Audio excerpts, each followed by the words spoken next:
That moment when a police officer walks up to your car and casually taps your taillight. Most people barely even notice it.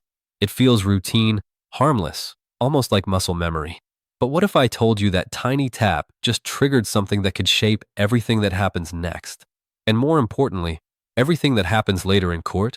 Because in the next 60 seconds after that touch, you're either protecting yourself or you're unknowingly giving the officer exactly what they need to build a case against you. And here's the part that should make you pay attention. Most drivers lose that moment before a single word is even spoken. No argument, no confrontation, no mistake that feels obvious. Just small automatic reactions that get written down, interpreted, and used. That tap on your tail light isn't random. It's not meaningless. It's part of a sequence, a trained, deliberate sequence. And if you don't understand what it sets in motion, you're already behind before the conversation even begins. In this video, I'm going to show you exactly what that moment means, why lawyers pay close attention to it, and the precise moves that can either shut things down quickly or quietly escalate everything without you realizing it. Because once you see what's actually happening during a traffic stop, you won't experience one the same way again. Hi, I'm Sophia, and I've spent a long time studying how traffic stops actually play out, not just from the driver's perspective, but through real footage, real cases, and the exact strategies defense attorneys rely on when these situations end up in court. What I'm about to walk you through isn't theory or guesswork. It's based on patterns that show up again and again in real stops and on legal principles that have been tested all the way up to the Supreme Court. We're going to break this down step by step. Why officers touch your tail light in the first place, what they're observing for in those first critical seconds, the exact words that can protect you, and the common responses that quietly make things worse. I'll also show you how the same traffic stop can go in two completely different directions depending on just a few small decisions you make in the moment. And as we go, pay attention to how early everything starts. Because the biggest advantage you can have during a traffic stop isn't what you say later, it's what you do right at the beginning. In the next part, we're going to zoom in on what's really happening the second those lights come on behind you, and why most people completely misunderstand that moment. Most people think a traffic stop begins when the officer reaches your window and starts talking. That's what it feels like from the driver's seat. You pull over, you wait, and then the interaction starts. But in reality, the stop begins the second those lights come on behind you. And by the time the officer is walking up to your car, they've already been observing you for far longer than you realize. They're observing how quickly you pull over, whether you hesitate, whether you drift, whether you make any sudden movements inside the vehicle. They're observing your mirrors, your shoulders, your hands. Even before they step out of their patrol car, they're forming a picture of what kind of stop this is going to be. Calm and routine, or something potentially requiring attention. And here's where it gets important. None of this requires you to do anything obviously wrong. You don't have to break the law in a dramatic way. Small instinctive behaviors are enough.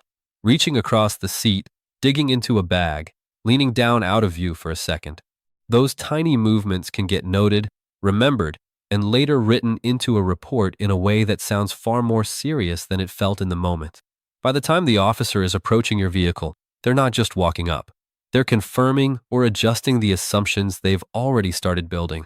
And that's exactly where the tail light touch comes in, right at the transition between observation and direct interaction. Because that quick tap on your tail light isn't just a habit. It serves two very specific purposes, and one of them matters to you far more than most people realize. The first is straightforward. It's a physical marker. By touching your vehicle, the officer leaves behind fingerprints that place them at that exact car at that exact moment in time. If anything unusual happens during the stop, anything at all, that contact can later be used as part of the evidence trail. It's simple, it's procedural, and it's been standard practice in many departments for years. But the second reason is where things start to shift in a way that directly affects you. That touch can act as a subtle prompt, a way to see how you react when you're startled or caught off guard. Not in an obvious, dramatic way, but just enough to provoke a natural, unfiltered response. Do you suddenly reach for something? Do you turn quickly? Do your hands disappear from view? Even a small flinch or a quick movement toward the glove box can stand out. And here's why that matters. Those reactions can be interpreted as signs of nervousness or potential concern and then documented as such. Once that observation is written into a report, It can be used to justify expanding the scope of the stop under what's known as reasonable suspicion. In plain terms, that means the officer can point to a specific behavior, your behavior, as a reason to look deeper, ask more questions, or take the interaction further than a simple traffic violation. And the key thing to understand is this: your reaction to that single tap can quietly influence everything that follows. Most drivers don't even realize they're being evaluated in that moment, but that's often where the direction of the entire stop is decided. So, now that you understand what that tail light touch actually signals, here's the part that matters most: what you do in the first few seconds after it happens. Because this is the moment where most drivers unintentionally create problems for themselves without even realizing it. The instinct is almost automatic. You get pulled over, your mind jumps straight to, let me grab my license. Let me get my registration ready. And before the officer even reaches your window, you're already reaching across the car, opening compartments, moving your hands out of sight. It feels responsible. It feels cooperative. But from the officer's perspective, walking up to your vehicle, it looks very different. All they see is movement, hands disappearing, reaching into unknown areas before they've even made contact with you. And that single observation, driver was reaching into the glove box before I approached the vehicle, can end up written into a report in a way that instantly raises the level of caution for the rest of the stop. The smarter move is much simpler, and it's far more powerful than most people expect. The moment you stop the car, you place both hands clearly on the steering wheel and you keep them there. No reaching, no turning around, no sudden movements. You sit still, you breathe, and you wait. That stillness does something important. It removes uncertainty. It signals that there's nothing hidden, nothing urgent, nothing to be concerned about. Then when the officer reaches your window, you say one calm, clear sentence. Good evening, officer. My hands are on the wheel. That's it. No extra explanation, no rushing to justify anything, no scrambling for documents, just clarity and visibility. And when they ask for your license and registration, which they will, you don't immediately move. You tell them where the items are and ask for permission before reaching. My registration is in the glove box. May I reach for it? That single sentence changes the entire tone of the interaction. It shows control, transparency, and awareness, and it prevents your movements from being misinterpreted in those critical first moments. Now, compare that to what happens in the alternate version of this exact scenario. The driver pulls over and immediately starts digging through the glove box, maybe leaning over, maybe fumbling through papers. The officer approaches and sees movement before they even make contact. That detail gets logged mentally and often later in writing. From that point forward, the stop is no longer purely routine. It's being approached with added caution. More questions, more attention, more scrutiny. Same stop, same reason for being pulled over, but a completely different trajectory simply because of what happened in those first few seconds. This is why defense attorneys emphasize this moment so heavily. You're not just being polite, you're actively removing one of the most common factors that leads to escalation. And once you eliminate that factor, you've already put yourself in a stronger position before the conversation even really begins. If this is already changing how you think about traffic stops, that's exactly the point, because most people never realize how much control they actually have in these situations. And I'm curious before watching this. Did you know that something as small as a tail light touch could set all of this in motion? Let me know, because what we're about to get into next is where even more drivers get tripped up. And this one happens after the conversation starts, when it feels like everything is casual, but it's anything but. Once that initial moment passes and the officer is standing at your window, most drivers feel like the pressure is over. You've made contact, you've handed things over, and now it just feels like a conversation. But this is actually where a completely different phase of the stop begins. And it's one that catches people off guard because it doesn't feel official. It feels casual. The officer might take your documents, glance at them, and then ask something that sounds harmless, almost like small talk. Where are you coming from tonight? Heading somewhere, or just going home? Do you live around here? The tone is relaxed. The delivery is normal, and nothing about it feels like an interrogation. But what's really happening in that moment is information gathering. Every answer you give is being processed, remembered, and in many cases written down. And here's the part that most people don't realize. You are not legally required to answer those questions. Your legal obligation during a traffic stop is very specific. You provide your driver's license, your registration, your proof of insurance, and in some states, your name if asked directly. That's it. Everything beyond that, every casual question, every just curious comment is voluntary. But because it doesn't feel optional, most drivers answer anyway. And that's where things start to shift, because the moment you begin explaining where you've been, who you were with, or what you were doing, you're introducing variables. You might say something slightly inconsistent. You might mention being somewhere that raises follow-up questions. You might casually mention something like having a drink that suddenly changes the entire direction of the stop. Not because you were doing anything concerning, but because you offered information that didn't need to be offered in the first place. This is why controlling your response in this phase is one of the strongest protections you have. And it comes down to one simple calm sentence. When those extra questions start coming, you look at the officer and say, "Officer, I'm happy to provide my documents, but I'm going to respectfully decline to answer additional questions." Delivered once, clearly without attitude, no defensiveness, no sarcasm, no over-explaining, just a calm boundary. Because what that does is it keeps the stop focused on its original purpose. It removes the opportunity for your own words to be used to expand the situation, and it does all of that while staying completely within your legal rights. Now, compare how this plays out in real situations. In the alternate version, the driver tries to be helpful. They answer everything. "Yeah, I'm coming from downtown. I was out with a friend. Had a couple drinks, but nothing serious." That single sentence might feel harmless in the moment, but it just introduced a new layer to the stop. One that can justify further testing, more questioning, and potentially a completely different outcome. In the preferred version, the driver stays controlled. They provide what's required. And when the conversation shifts beyond that, they politely decline. No extra information, no unnecessary risk, no escalation factor. And here's the key.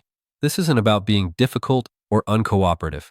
It's about understanding that your words have weight, and once they're said, they don't disappear.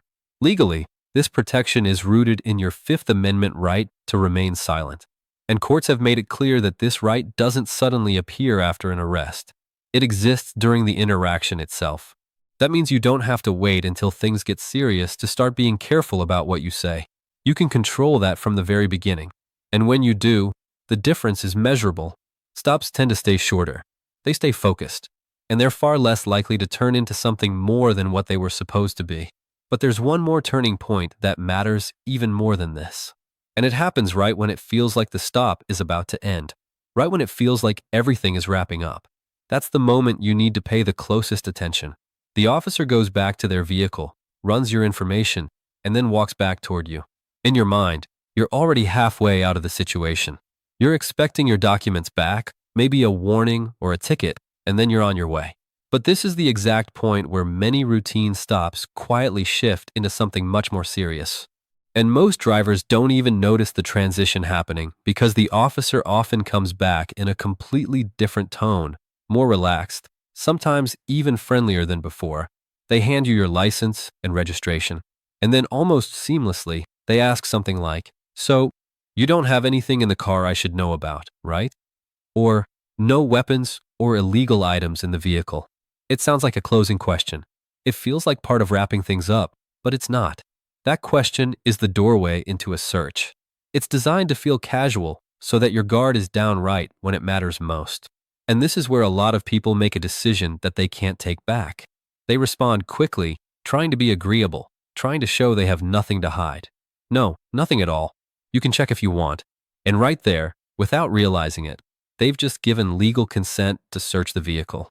That one sentence changes everything because once consent is given, the entire dynamic shifts.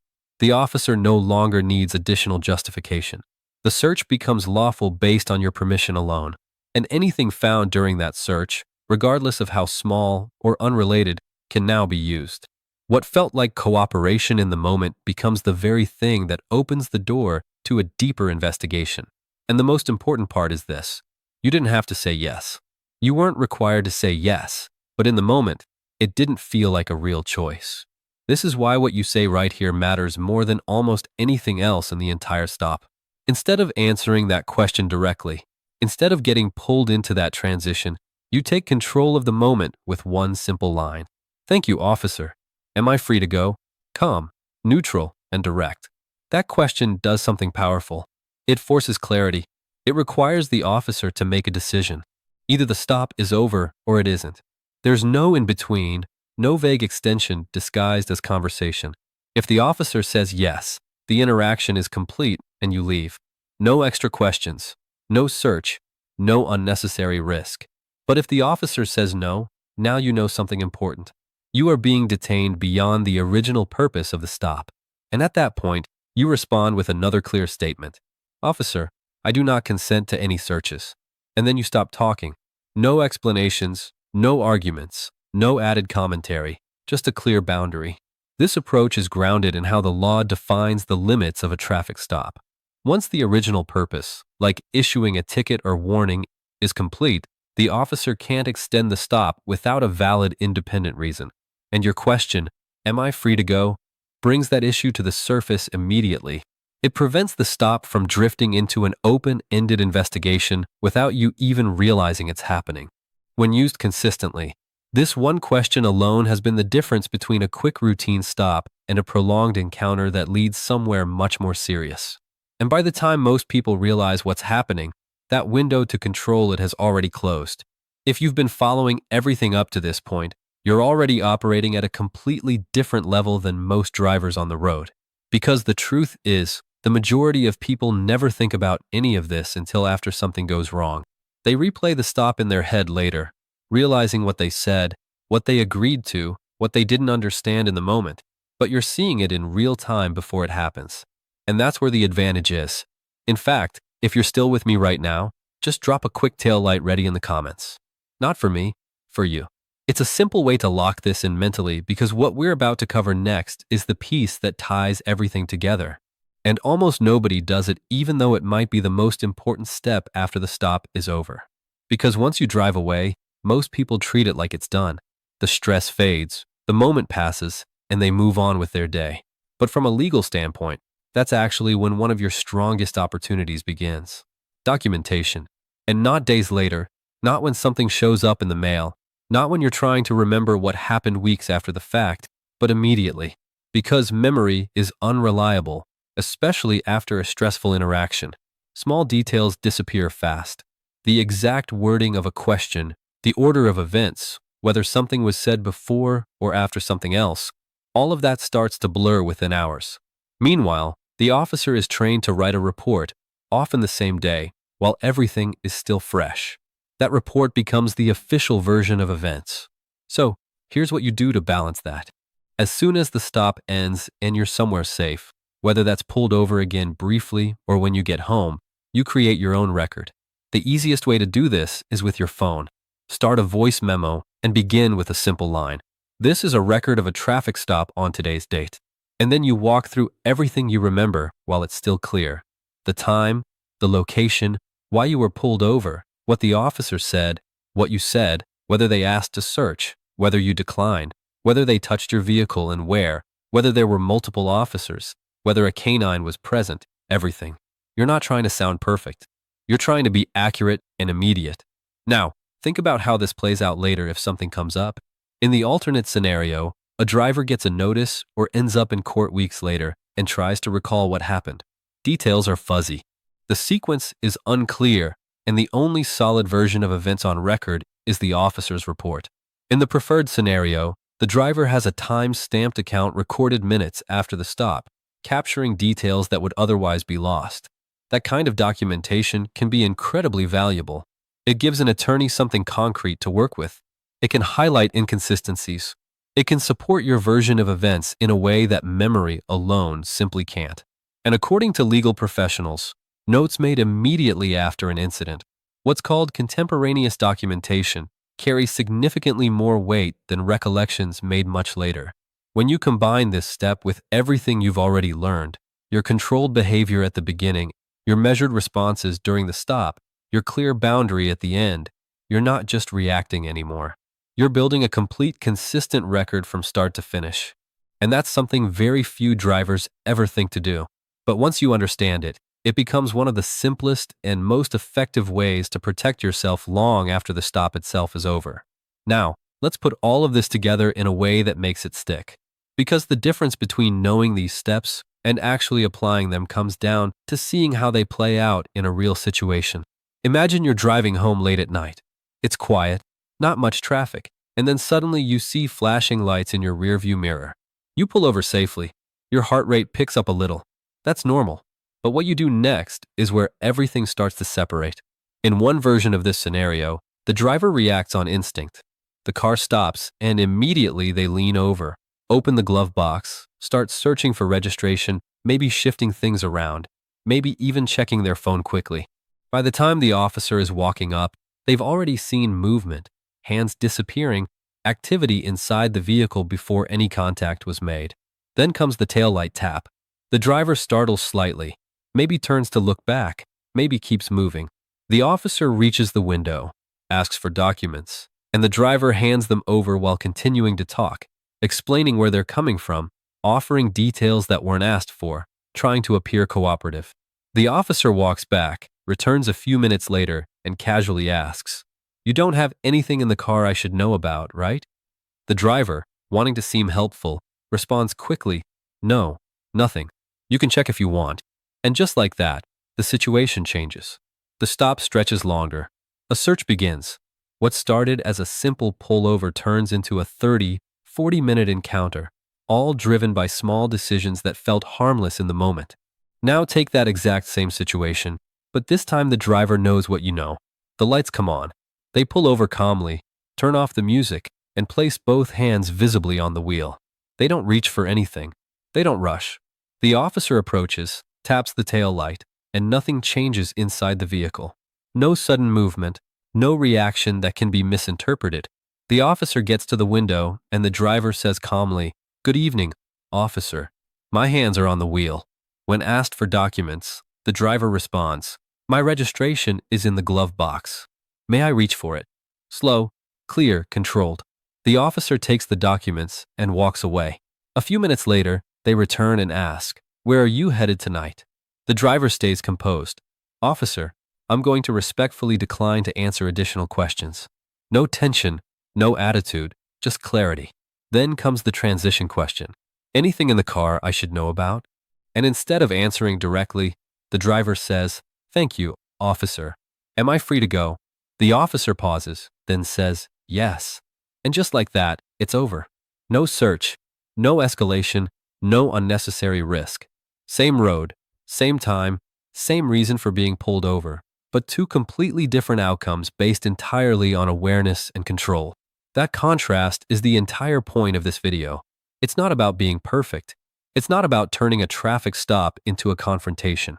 It's about understanding where the pressure points are and handling them in a way that keeps things simple, limited, and predictable.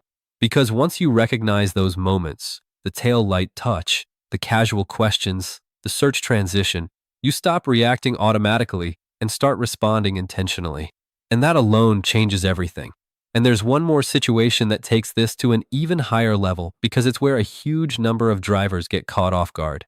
It's when an officer claims they detect something coming from your vehicle, something that can instantly be used to justify a search even when there's nothing there. That scenario has led to more contested cases and more confusion than almost anything else during traffic stops. And in the next video, I'm going to break down exactly what to say, what not to say, and how to handle that moment without making it worse. Because if you thought this was important, that situation raises the stakes even further. By now, you can probably feel how different a traffic stop looks when you understand what's actually happening beneath the surface. What most people see as a quick inconvenience is really a sequence of small high-impact moments. And each one gives you a chance to either keep things controlled or unknowingly make them more complicated. And when you zoom out, everything we covered comes back to 4 simple actions that work together as a complete system. First, the moment that tail light gets touched, you keep your hands visible on the wheel and eliminate unnecessary movement. That alone removes one of the most common factors that officers use to justify increased caution. Second, when the conversation begins to drift into casual questions, you remember that you're only required to provide your documents, not your personal narrative. And by calmly declining to answer additional questions, you avoid introducing information that could be used to expand the stop. Third, when it feels like everything is wrapping up, instead of getting pulled into that final transition, you take control with one clear question. Am I free to go? That single line forces a legal boundary. Either the stop ends or the officer has to justify continuing it. And finally, once it's all over, you create your own record immediately, capturing the details while they're still fresh, so you're not relying on memory if anything comes up later. Individually, each of these steps is simple, but together they form something much stronger. They keep the stop focused. They reduce the chances of escalation, and they give you a level of control that most drivers don't even realize is possible. And the most important part is that every single one of these actions is grounded in established legal principles. These aren't tricks or loopholes. They're rights. The same rights that defense attorneys rely on every day when they're protecting their clients in real cases. So the next time you see those lights in your mirror, it's not just about pulling over and hoping for the best. You'll know exactly what's happening, exactly what matters, and exactly how to handle each phase from beginning to end.